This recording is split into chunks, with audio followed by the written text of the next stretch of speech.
Hello everyone, welcome to the DK classes 93। बच्चों, कल की क्लास में हमने डिस्कस किया था ठोस क्या होता है, द्रव क्या होता है और गैस क्या होता है। तीनों जो भौतिक अवस्थाएं हैं इनके बारे में हमने जान लिया था। और आज की क्लास में हम पदार्थ की चौथी अवस्था, जिसको प्लाज्मा कहते हैं, इसके बारे में जानेंगे।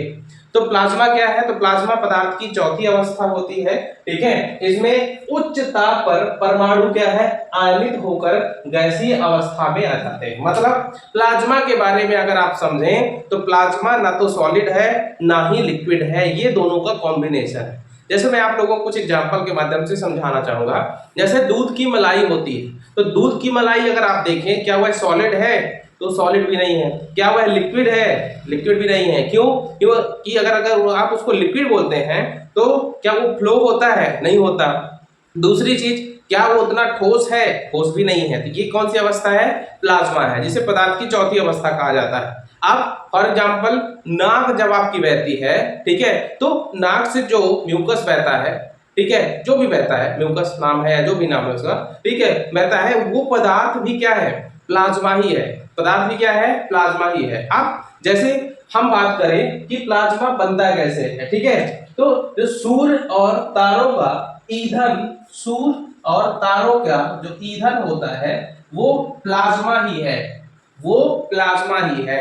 और आने वाले भविष्य में वो दिन दूर नहीं है जब हम प्लाज्मा को ईंधन के रूप में इस्तेमाल करेंगे। काहे के लिए? बड़े बड़े रॉकेट वगैरह को ऊपर ले जाने के लिए। ठीक है, ईंधन के लिए भविष्य में किसका यूज किया जाएगा? ये इससे बहुत ज्यादा क्वेश्चन नहीं बनते, बहुत डीप में इसको पढ़ने की जरूरत नहीं है। पदार्थ की चौथी अवस्था क्या है ये? दूसरा क्वेश्चन अगर बनेगा, सॉलिड और लिक्विड का मिश्रण होता है। सूर्य का ईंधन, तारों का ईंधन या आकाशीय पिंडों का ईंधन क्या है? तो आकाशीय पिंडों का ईंधन है प्लाज्मा। ये पदार्थ की चौथी अवस्था है। ठीक है, पदार्थ की पांचवी अवस्था, जिसको हम BEC कहते हैं, बोस आइंस्टाइन कंडेंसेट। ठीक है, यह पदार्थ की पांचवी पांचवी अवस्था है। तो यह पदार्थ की पांचवी अवस्था है। अब यह क्या होती है भैया? तो पहले इसके बारे में हम एक छोटी सी कहानी जान लेते हैं। हमारे देश के एक वैज्ञानिक थे जिनका नाम था सत्येंद्र नाथ बोस। और सत्येंद्र नाथ बोस जी ने जब एक नया अवस्था खोजी, यानी कि जिसको हमने पांचवी अवस्था माना, पांचवी अवस्था की खोज करी, जिसे, ठीक है, बोस कंडेंसेट कहा गया। लेकिन जब इसकी थ्योरी उन्होंने सबमिट करी तो लोगों ने उसको एक्सेप्ट करने से इनकार कर दिया। जब एक्सेप्ट करने से इनकार कर दिया तो अब उन्होंने अपनी थ्योरी को सिद्ध करने के लिए इसी का सहारा लेना स्टार्ट किया। उसके लिए उन्होंने एक लेटर लिखा, किसको? आइंस्टाइन साहब को, और उन्होंने इसको एक्सेप्ट किया। फिर तभी से बोस और आइंस्टाइन कंबाइन होके बोस आइंस्टाइन कंडेंसेट कहलाया, जिसे पदार्थ की पांचवी अवस्था कहा जाता है। अब इसके बारे में थोड़ी सी समझ लेते हैं। जैसे कि अगर कोई भी पदार्थ गैसीय अवस्था में है, ठीक है, उसको ठंडा करेंगे तो क्या बनेगा? ठंडा करेंगे तो क्या बनेगा? द्रव बन जाएगा। तो बच्चों, गैस को ठंडा करते हैं तो द्रव बनता है, द्रव को ठंडा करते हैं तो ठोस, और ठोस को भी अगर ठंडा करेंगे, 0 केल्विन तक लेके जाएंगे तो पदार्थ की एक ऐसी अवस्था प्राप्त होगी जिसे बोस आइंस्टाइन कंडेंसेट कहा जाता है। यह प्रोसेस जो है, या यह अवस्था अभी अंडर रिसर्च है, अंडर रिसर्च है। ठीक है, अभी इसमें आज भी काम चल रहा है। तो हम लोगों ने पदार्थ की भौतिक अवस्थाओं के बारे में जाना, हमने ठोस के बारे में जाना, हमने द्रव के बारे में जाना, और हमने गैस के बारे में जाना। उसके बाद चौथी अवस्था प्लाज्मा के बारे में जाना, और पांचवी अवस्था बोस आइंस्टाइन कंडेंसेट के बारे में जाना। अब बारी आती है क्लासिफिकेशन की रासायनिक आधार पर। तो बच्चों, यदि बात किया जाए रासायनिक आधार पर क्लासिफिकेशन का, तो रासायनिक आधार पर पदार्थों को 3 उपभागों में बांटा जाता है। नंबर 1 जिसको बोलते हैं तत्व, नंबर 2 जिसको बोलते हैं यौगिक, और नंबर 3 जिसको बोलते हैं मिश्रण। ठीक है, तो तत्व, यौगिक और मिश्रण। अब तत्व हो गया, यौगिक हो गया और मिश्रण हो गया। सबसे पहले हम तत्व के बारे में जान लेते हैं, फिर यौगिक के बारे में और मिश्रण के बारे में। तो बच्चों जो तत्व होते हैं ये समान परमाणुओं से मिलकर बने हुए होते हैं, ठीक है। अगर कोई भी तत्व है उसके सारे परमाणु क्या होंगे, सारे परमाणु क्या होंगे, समान होंगे। तो समान परमाणु से मिलकर बने होते हैं। फिर ये कितने प्रकार के होते हैं, तो ये 3 प्रकार के होते हैं, ठीक है। सबसे पहला प्रकार धातु, दूसरा अधातु और तीसरा उपधातु, ठीक है। आप समझने की कोशिश करिए धातु क्या है, ठीक है। धातु क्या है, तो धातु इसको और भी एक तरीके से क्लासिफिकेशन इसका हो सकता है, ठीक है। धातु को हम लिख सकते हैं चालक, अधातु को कुचालक और उपधातु को अर्धचालक, अर्धचालक। धातु का मतलब बच्चों ये होता है जिसमें भी धारा प्रवाहित हो सकती है वह धातु यानी कि चालक होगा। जिसमें धारा प्रवाहित नहीं हो सकती है वो अधातु यानी कुचालक होगा। जिसमें धारा प्रवाहित हो भी सकती है और नहीं भी हो सकती उसको हम क्या कहेंगे, तो उसको बोलेंगे अर्धचालक। यानी धारा प्रवाहित हो सकती है तो चालक,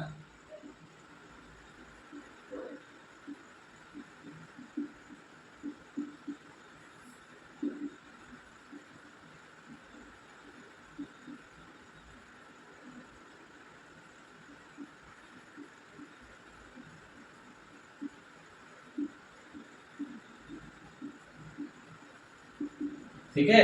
तो यदि धारा प्रवाहित हो सकती है तो उसको हम बोलेंगे बच्चों चालक, नहीं हो सकती तो कुचालक, और हो भी सकती है और नहीं भी हो सकती तो उसको हम बोलेंगे धातु या अर्धचालक। अब अगर हम चालक के उदाहरण की बात करें तो सबसे बढ़िया एग्जांपल इसका क्या होगा, जिसके वायर आप देखते हैं लोहा, तांबा, एल्यूमिनियम ईटीसी, ठीक है। कुचालक जिसमें धारा प्रवाहित नहीं हो सकती तो इसका उदाहरण क्या होगा, सबसे बढ़िया लकड़ी, ठीक है। और क्या होगा, प्लास्टिक। प्लास्टिक होगा कि नहीं होगा भाई, प्लास्टिक से ही तो आप क्या करते हो, प्लास्टिक ही तो वायर के ऊपर होता है जिसके कारण आपको करंट नहीं लगता। लकड़ी, लकड़ी अगर लकड़ी में करंट आता होता तो ध्यान करो वो दिन जब हम लोग क्या किया करते थे, बिजली के खंभों में एक बांस की लकड़ी से लाइट फंसाया करते थे, तार फंसाया करते थे, लेकिन हमको करंट तब भी नहीं लगता था। कारण क्या था, वो कुचालक है। किसका कुचालक है, विद्युत का कुचालक। अब अर्धचालक, तो बच्चों इसमें खेल है, ठीक है। इसमें खेल है, हो भी सकती है और नहीं हो सकती, तो इसके उदाहरण पूछ लेता है। तो इसका उदाहरण सिलिकॉन और जर्मेनियम, ठीक है। इसका उदाहरण क्या है, सिलिकॉन और जर्मेनियम, ठीक है, सिलिकॉन और जर्मेनियम। अब इनको थोड़ी सी अगर और डिटेल में पढ़ा जाए तो हम इनको जब पढ़ेंगे जब एटॉमिक स्ट्रक्चर के बाद बैलेंस ही जानेंगे। तो ये हो गया तत्व के बारे में। तत्व के बाद अपन क्या पढ़ेंगे बच्चों, तो तत्व के बाद हम पढ़ेंगे यौगिक, ठीक है। तत्व के बाद यौगिक, यौगिक मतलब कंपाउंड।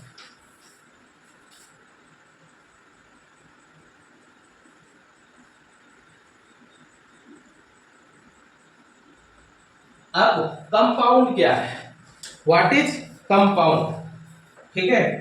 तो जब दो या दो से अधिक तत्व किसी निश्चित अनुपात में मिलते हैं, ठीक है, समझना, जब दो या अधिक तत्व निश्चित अनुपात में मिलते हैं तो उसे कंपाउंड कहते हैं। जब दो या दो से अधिक तत्व किसी निश्चित अनुपात में मिलते हैं तो उसे कंपाउंड कहते हैं। दूसरी बात, ये बहुत बढ़िया जुगाड़ है, इसका सूत्र होता है, ठीक है। तो मतलब ऐसा कोई भी फॉर्मूला जिसमें दो चीजें दिख रही हैं वो क्या कहला जाएगा, कंपाउंड होगा, यौगिक होगा, कंपाउंड होगा, यौगिक होगा। अब भैया देखो, हमने कल भी आप लोगों को बताया था कि यह दो प्रकार के होते हैं। कौन कौन सा, तो पहला होता है कार्बनिक और दूसरा क्या होता है, अकार्बनिक, ठीक है। दूसरा क्या होता है, अकार्बनिक। कार्बनिक में ही कार्बन छुपा हो, यदि कार्बन उपलब्ध है तो कार्बनिक यौगिक कहलाएगा। और वही विपरीत अगर देखें, यदि कार्बन उपलब्ध नहीं है तो अकार्बनिक यौगिक कहलाएगा। ठीक है, अकार्बनिक यौगिक कहलाएगा। अब कार्बनिक यौगिक का एग्जाम्पल क्या होगा, तो जिसमें कार्बन आपको दिख जाए वो सभी चीजें, दो चीजें कम से कम हो, जैसे CH4, CH4 कार्बनिक है, लेकिन यदि हम बात करें H2O की, तो क्या इसमें कार्बन कहीं भी आपको दिख रहा है, तो नहीं, तो ये अकार्बनिक है और CH4 कार्बनिक है। जहां भी आपको कार्बन दिख जाए, अकेला नहीं होना चाहिए, वो कार्बनिक यौगिक कहला जाएगा। जैसे और बढ़िया एग्जांपल, कार्बन डाइऑक्साइड, ठीक है, ATC। तो ये हो गया बच्चों तत्व के बाद यौगिक। अब यौगिक के बाद अपन जो है मिश्रण की तरफ बढ़ते हैं, यौगिक के बाद मिश्रण की तरफ बढ़ते हैं। अब यौगिक और मिश्रण में बस एक ही चीज का अंतर है, ठीक है, एक ही चीज का अंतर है। जब अनुपात निश्चित होता है तो उसे क्या बोलते हैं, जब अनुपात निश्चित होता है तो उसे बोलते हैं क्या बच्चों, कंपाउंड यानी यौगिक। लेकिन जब अनुपात निश्चित अनुपात में नहीं मिलते, जब दो या अधिक तत्व निश्चित अनुपात में नहीं मिलते हैं तब उसको क्या बोलते हैं, तब उसको मिश्रण बोलते हैं। इसका सूत्र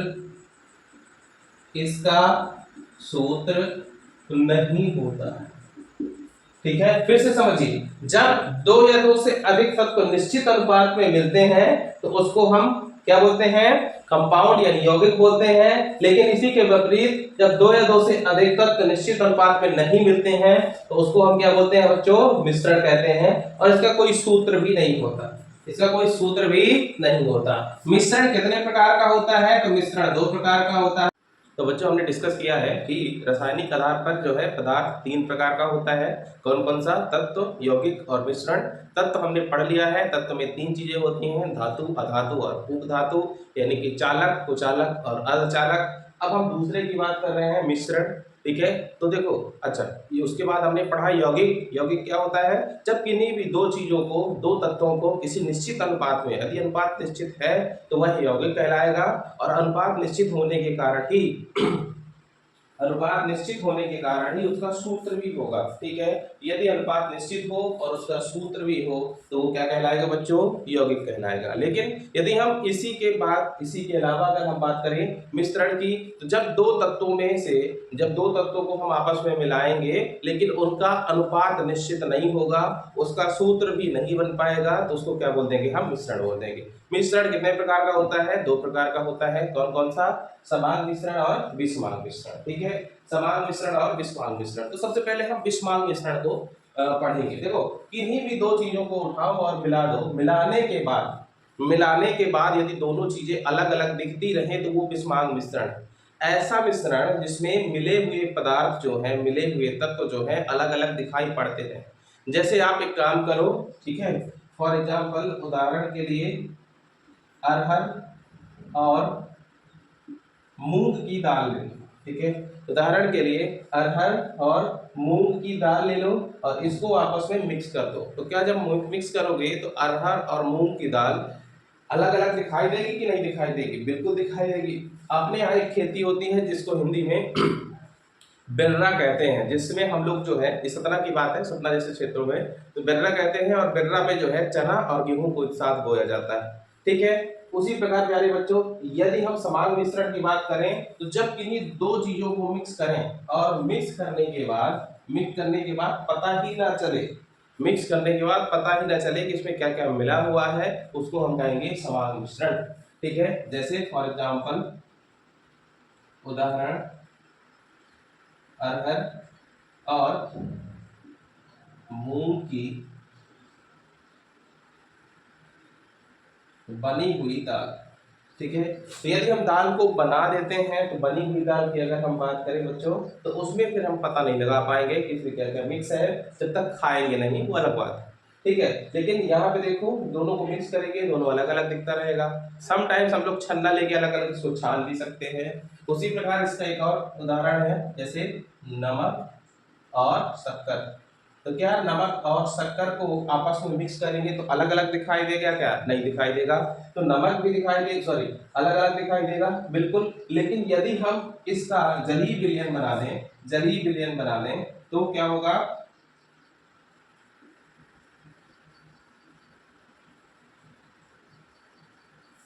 तो जब विलयन बना देंगे तो ना हमको शक्कर दिखेगी, ना हमको नमक दिखेगा, सब पानी पानी दिखेगा। तो यही बात है। इसी प्रकार से मिश्रण ऐसा जिसमें क्या क्या मिला हुआ है वो पता ही ना चले, उसको समान मिश्रण कहेंगे। लेकिन वह मिश्रण जिसमें क्या क्या मिला हुआ है वो दिखाई दे, उसको विषमांग मिश्रण कहेंगे। ठीक है, उसको क्या कहेंगे प्यारे बच्चों? तो उसको कहेंगे विषमांग मिश्रण कहेंगे।